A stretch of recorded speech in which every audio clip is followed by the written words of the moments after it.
علاش منين كنكونوا عيانين ولا مشدودين في التفكير كنرجعوا نشوفوا نفس الفيلم ولا نفس السلسلة اللي حافظينها؟ كنسبقوا الحوارات وكنعرفوا كل شيء اللي غادي يوقع، ومع ذلك كنحسوا براحة كبيرة. شنو السر في هذا السلوك اللي كيديروه اغلب الناس بلا ما ينتبهوا؟ العقل ديال الانسان كيعشق الحاجه اللي متوقعه. منين كتفرجي في شي حاجه جديده كتكون فيها احداث ما معروفاش، مفاجآت، توتر، والعقل كيبقى خدام، كيسول، كيتوقع وكيحلل.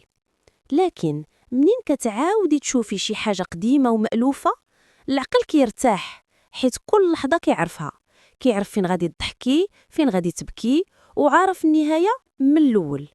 وهنا كيهبط التوتر وكيطلع الإحساس بالأمان. تاني حاجة، إعادة المشاهدة كتخدم بحال العلاج النفسي الخفيف.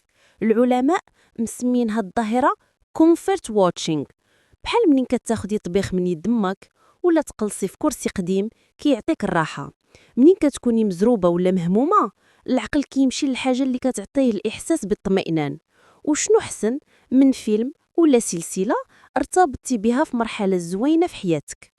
الشخصيات اللي كنشوفوا هاي السنين ولات بحال صحاب ديالنا، كتولي مربوطة عندك بذكريات معينة، بلحظات كنتي فيها مرتاحة أكتر.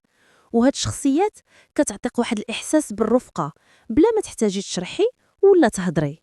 علم النفس كيشرح حتى ظاهرة أخرى.